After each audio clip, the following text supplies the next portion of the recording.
You're listening to Over the Bull, where we cut through marketing noise. Here's your host, Ken Carroll. Shooting the bull on this episode of Over the Bull. All right, so the last podcast, it was completely unscripted. It was literally me reading questions that have crossed my desk for some time and trying to answer those questions in real time, perform better than literally just about any podcast we've had in the first week of its running. You told me something. You don't want polish. You don't want scripted. You want off the cuff. You want real.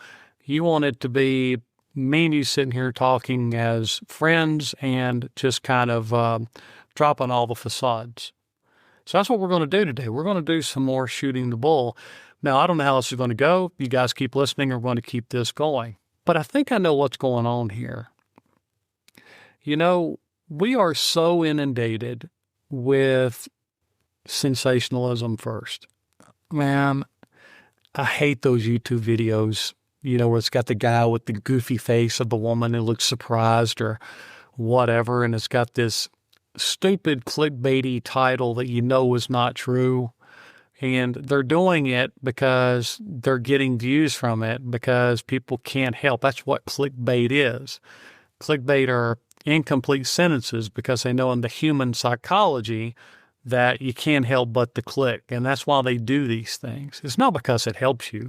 No one ever looked at one of those stupid, goofy faces on YouTube and clicked on the video and says, oh my gosh, this solved every problem that I've had, or this solved a major problem. No, it didn't. They give you some little piddly thing that absolutely has nothing to do with it.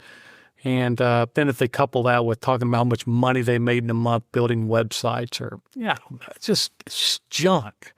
And so I know what's going on. You're sick of that stuff. And then on the other side, you get the polished people, you know, the ones who appear to or claim to have the answers if you follow their processes, their steps, their subscriptions, their books, or whatever. And you can't find it applicable for your business. Because at some point, you just want to go, just tell me what the real deal is. And ultimately, that's really what Over the Bull is supposed to be. Is an opportunity for you to kind of hear the reality and kind of circumvent all of the mental gymnastics that kind of go along with people trying to spread things out and, you know, just trying to play the game in order to sell more, do more, whatever may have you, but it leaves you hanging as a small business owner. So here we are. And, you know, it's been a challenge. I'm not going to lie to you. As I sat down here and started thinking about it, I'm like, okay, how do I do something that's unscripted, that's real, and not go from notes or anything like that? Because the first time I did this episode's recording, I was looking at my notes and I quickly started to drop back into trying to get the right cadence. Is that the right word? Cadence with the script in order to sound like I wasn't reading, but I was reading. I'm not lying to you. So I restarted, and then I restarted again because I went on a tangent where it was just a dumb tangent. And so here we go. So what I want to do today is I want to talk to you about something that, by the way, used car salesman. Okay, you want me off. Marketing today, design today, really is a bunch of used car salesmen for the most part. There's some good people out there. There's some really good people out there, and I've met them. There's also a lot of people who are selling junk, and they basically put in a box and market artificial intelligence or web development or answer this or answer that, and they stack the cards with bad data, and then they sell that to you, and then you buy it, and then you get, you know, where you're like, oh, this doesn't work, and then you leave them, but they've already made their money, and they're on to the next person. And if you were to know the truth behind the scenes, a lot of these people know how long you're going to stick with them before you give up. So they've already got that stuff planned out. This is also, I don't blame you. Like when you get those emails, and those emails tell you that this person's got this great marketing idea or this latest and greatest thing, and then you click on it, and then you suspend the reality that this person is literally sending you a cold email because they don't know how to market their own business. So how in the world can they help you? I get the idea why some people still click on it. I don't like it because what you're doing is telling the bad guys that using bad guy technique works. But I get why you do it, but it's not the right thing to do, and it really doesn't help you. It's just going to further send you down this idea that everything is hopeless and nothing works. Because here's the deal, the internet does work, okay? It really, truly does work. It just doesn't work as it's been sold to you. You know, you've been sold that this is Zeus from on high, the god of gods, and that it's going to solve all your problems if you just find the right guy who can mix the right magic solution up to make the darn thing work for you. And you're thinking, everybody can't be wrong, and people are making money at it. But the idea is that it's not Zeus.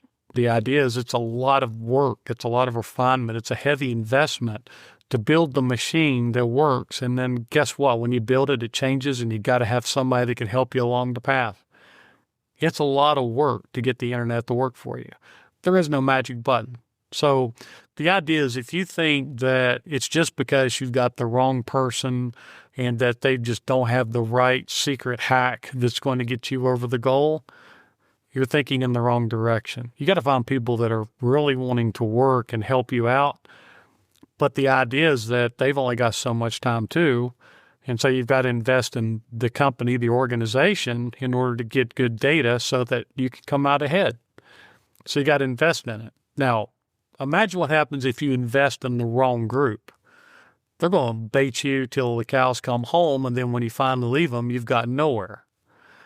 But on the other side, you find the right person, they're doing a lot of work for you, and they're building you a machine. But if you've been jaded and you leave them too early, guess what? You didn't give them a chance because you're looking for the magic recipe. So there's no magic recipe. There's no turn Google ads on and it starts working for you the next day. There is no such thing that everything works the same way for the same people all the time. Period. Now, the idea is it does take time. I mean, we work hard for our clients, but we've seen them where they come in and they are so jaded and they're so used to thinking that if they just find the right person with the right thing, that's why we say, if you're not planning on sticking with us for 6 months, then we're really not a good fit for you because we know they're looking for the magic solution or they're at that point of desperation. Either one's a bad place. So here's the thing, guys. Data. Okay, everybody talks about data. Data this, data that. I'm going to tell you, I can tell you that I have seen countless agencies, big media groups, television companies, whatever may have you.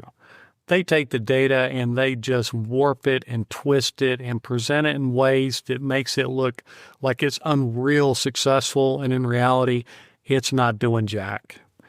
I mean, I can think of this one local media company, and for the last 5 years, they've been serving up ads for this nonprofit. It averaged 2 seconds. They averaged 2 seconds per visitor to the website. 2 seconds. What happens in 2 seconds? Nothing. But they've been selling it for years and years because they're a big name, and you think the big name means something's working. It's not. It's not in that case. It takes work. So when we come to metrics, data. So metrics, just think metrics is data and data is KPIs, and it's all fancy words for, well, what's going on? And the idea is that the data is not the goal. Clarity is what your goal is. You want to understand things. You want to get a goal, understand how to reach that goal, look at the data to see if it's helping you get closer to that goal. And if not, the data needs to point to what you need to change in order to build the machine to make things work. And that takes time, effort, and money, and good people who are really trying to help you out. You can imagine you're missing one piece of that. You can imagine how bad that's going to explode on you. So where this came from was a guy was asking me, he's a newer client, and he was asking me about a certain data point, and it was not going to give him any more clarity to where he was than before he had it. It was just going to be like numbers on a piece of paper that he's never going to look at. And the reason I know it is because it's so granular, the data, that it doesn't make any sense and no one ever tracks it in that way. You see, you can drown in the data. You can be manipulated by the data. You could have it skewed in a way where you think that data is a good thing when it's really not a good thing. But if you have clarity and you can say, these are the goals I'm trying to reach, then you can look at the data and they can come to you with all the glorious data in the world and they can say, well, how close are we to reaching the goal? And if we're not, what's going on with it? And what can we try different to try to reach the goals? And if we do something different, but we still have a little bit of momentum, how do we not lose the momentum that we got? You see, those are hard questions, but they're good questions. Those are a lot more difficult than just running Google ads. And you see, this is where the rubber meets the road. This is why so many of you out there are completely disillusioned with marketing, because you're just trying to find the alchemist who's going to spin gold out of nothing, who doesn't exist. But there's plenty of people, like in that, there was an old fairy tale. When I was young, one of my first jobs was I was a children's book illustrator and I helped build curriculums for preschool kids and stuff like that. And one of the tales was the Emperor's New Clothes. And in the Emperor's New Clothes, it's basically a story of a couple con men. And what they do is they tell the king that they can spin him up this incredible outfit that's beautiful, but only a fool can't see it. Well, they make nothing. But then they pretend how beautiful it is. Well, no one wants to admit that it's not beautiful. And so what happens? They all pretend to see clothes until the king, they pretend to put the clothes on the king. He goes marching down on a horse or whatever. And then a kid cries out that the king was naked, and everybody realized that they were basically manipulated by these guys. You see, the emperor has no clothes. That still is applicable today. And the idea is you've got to get clarity with what you're doing. You've got to understand your goals, and you've got to ask the questions. You've got to get those points where you start to understand what needs to be done. And then you start to look at it, and then you start asking the hard questions. You can find out if they're doing it or not, because that's a lot easier than just sending you a report. Now, those reports, my goodness, those reports, the Good Samaritan reports, all those things you get. Listen, guys, if you're not in my industry, the one thing you don't know is a lot of those reports, you push a button and you get the report.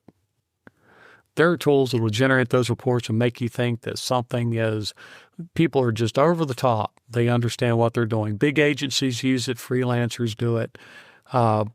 My proposals are handwritten.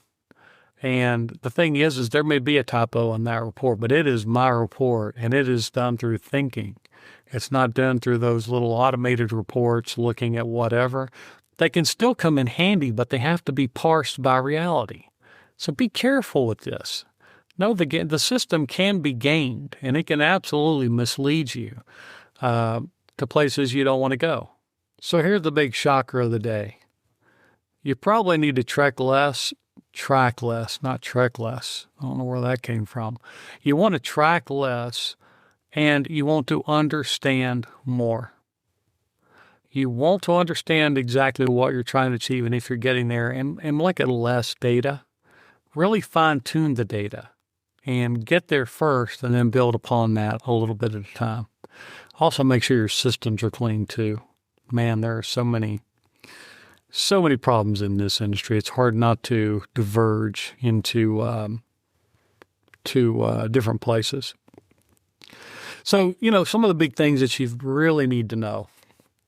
These are things that really matters to you. What it costs to get you a lead. What it costs to get you a customer. How many of those leads really turn into a customer, and how many of those leads don't? And what is that customer worth over a lifetime? They're worth more than the first-time sell if they're repeat customers. So is it worth spending a little more money up front? Are you making any progress? Are you not making any progress? Are you getting closer? Are you trying things that are different? Are you trying to figure out what makes you more unique? Are things being done and adjusted? Those are the things that matter. Those are the things that are absolutely critical for your success. Most people completely skirt it because they just want it to be done. And the reality is it can't be done without you. I sit here with a property developer, and we've been working on his site now for a while. Now, I say a while, but like 60 days, I guess.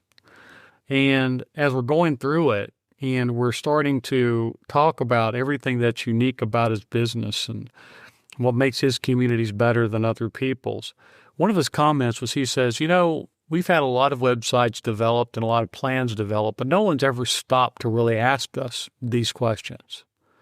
And it's because we're trying to present his properties in a way that accurately presents what makes him stand out. And he's been in the game, I don't know how many decades, but he's not run across one company that cared about that.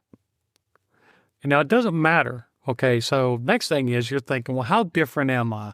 I'm an electrician. I offer electrical services. You're a lot different. There are things about your business that makes you stand out. And the thing is, if you don't really make those points stood out, no one's going to know it. And you know what the fallback is? The fallback is, how much does it cost? People pay for certain qualities because they know the value of it. The price is the fallback. Okay, so these aren't really flashy ideas, and honestly, it's really not that complicated. I mean, from the owner of a business, from your perspective, you can ask the questions, and then you can start to see if they've got new ideas or whatever. Now here's the tough part to this. The idea is that, all right, so let me go another place, and we're going to circle back around here. So, I met this company a couple of weeks ago. I forget why I needed to talk to. Oh, no, I don't. It was about a Google business profile with one of our clients before he came on board with us. And this company, they offered one flat rate to optimize Google business for the lifetime of the account. And it was like $300 or $400. No joke. They said Google business, lifetime, $300 or $400. I want to tell you something. That ain't happening. Not in the real world. What's going to happen is they're going to give something that's not fully optimized, something that's, I hate that word optimized, not going to be something that's going to compete long term. It's just not, because everything changes and you can't keep up with it. I mean, no one can do $10,000 worth of work and charge $300 for it and stay in business. It's just a angle that they're playing to do some basic effort, and I guarantee you that their money is definitely better than it was. Okay, but they do that as a one-time cost. They're not heroes, guys. They're offering something that's insufficient. And so the idea is, when you're working with your agency or your freelancer or whatever, there's a lot of work that goes into reading that data, parsing that data, understanding that data, and making recommendations. There's a lot that goes into, getting certifications, keeping up with the information, and then taking your data and then translating it into it.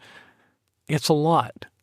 And the idea, if you think you can spend a few $100s a month and then come out ahead and expect this kind of relationship, it's not going to happen. They're going to have to shortchange you. Now, they may give you something great for the price you're paying them, but it's probably going to be far less than what you really need in order to be successful. So one thing I would ask you to do is think about your marketing and design resource as an employee. I mean, you pay an employee how much a year? Now, imagine you pay somebody really qualified, which you'd pay them a year. And the idea is, this is more in line with what you should be paying your agency. Now, it doesn't mean you should be paying them $80,000 a year, $100,000, but it does mean you're not going to get by with $300 or $400 a month. $300 or $400 a month is like when I was a kid back in the 90s. We had this big saying, $5 worth. $5 worth of gas would get me through the week. Believe it or not, it actually did that back in the day. But it's kind of like that. So the idea is you're going to have to invest in the right group. And if you pick the wrong resource, you're going to be paying a lot of money for nothing. I think you can see why a lot of people are disillusioned with the internet now. Okay, so the idea is tracking everything. Yeah, that sounds good. Sure. I mean, it sells, right? We track every single thing. Well, what do you do with it? I mean, that's the means to the end. It's not the end. So now you got all the data. What are you going to do to parse it? What are you going to do to build something better? And if they use AI to build AI, to learn AI, to teach AI, to grow it, whatever, it's just a loop. They're not really doing anything with it. Now, if you're getting all that data, it's just confusing you because you don't really know what to do with it either. Let's be real. But you do know what your goals are. You do know you're seeking clarity, and you do know that the data can point to it. So how does this data help you get more clear on what you're trying to achieve? That's the question you need to be asking your agency or freelancer. And if they don't have good answers, and if they don't move you in a direction, and if you're not a participant in that decision-making process, if you're just getting the report, if you're just getting that website that's delivered to you, that's based on some template or some do-it-yourself builder, this is why I talk about this, guys. It does not work. It just doesn't work. Okay. So again, clarity is not going to come from tracking everything. It's from understanding what really matters. And I did read that line, by the way. I like that line. Because clarity doesn't come from tracking everything. It comes from understanding the right things. Now, I said what matters. But that's where it's at. That's where you're going to be successful. Video views without direction, who cares?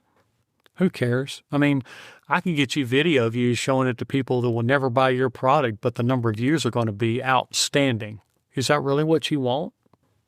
Because that's what this other company got, and they get a whopping 2 seconds on their website for every person they actually brought to the website. Who cares? Okay. I've seen this thing play out over and over and over again. And the businesses that win are not the ones with the most data. They're the ones who understand their numbers on a very basic level. They understand their outcomes. They work with people that can help them parse the data to get to where they need to go and help them get there. It's that easy. Okay.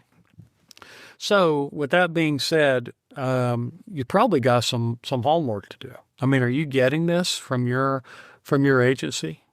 Are you getting this from the business coach that you may be talking to? Or is he just giving you things to do week in and week out? Is your creative, is your website changing to meet the demands of what you're trying to achieve? How can you gauge if it's actually happening or not? And if you're not meeting those goals, are you at least learning? Are you at least figuring out what's going on? And with confidence, you can say, you know what? We're not there, but I know the money that I am spending today is going to equal this. And if you're not there, you might want to pump the brakes. So this is where we have real high customer retention rate. I mean, I don't have high customer retention rate because I sit here and blow a bunch of smoke and tell them what all they're going to have and what all they're going to do. I mean, those are customers you can keep for a little while, but you can't keep them very long because eventually the fictitious story you sold never comes to fruition. Now, is fruition a word? I think it is a word. Anyway, it doesn't come to reality. And so the idea is that reality is not fun. Reality is not the big thing where you go, wow, that's just great. I get to have more work. I now got to be involved. I can't just turn it over to somebody and let them do it. But that is how the game is won. And if you want to win and you want to quit running in circles, quit wasting your money, quit being disillusioned, find yourself a good person, get involved, pay them a decent amount where they can actually take the time to do the work and not have to not shortchange you or try to cut corners in the data making process. Find people with experience, man. That's a huge one too. Okay, I think that's all I'm going to do for today. I am out of here. Until next time, this is Ken Carroll with Over the Bull. Thank you so much for listening. And guys, seriously, thank you for sharing this podcast, and thank you for giving me the signal to do more stuff off the cuff. Again, if structure becomes back in vogue and we see it through the numbers, then we'll go back to structure. But for now, we're going to do more of this style podcast. Thank you so much. Thanks for tuning in to Over the Bull, brought to you by Integris Design, a full-service design and marketing agency out of Asheville, North Carolina. Until next time.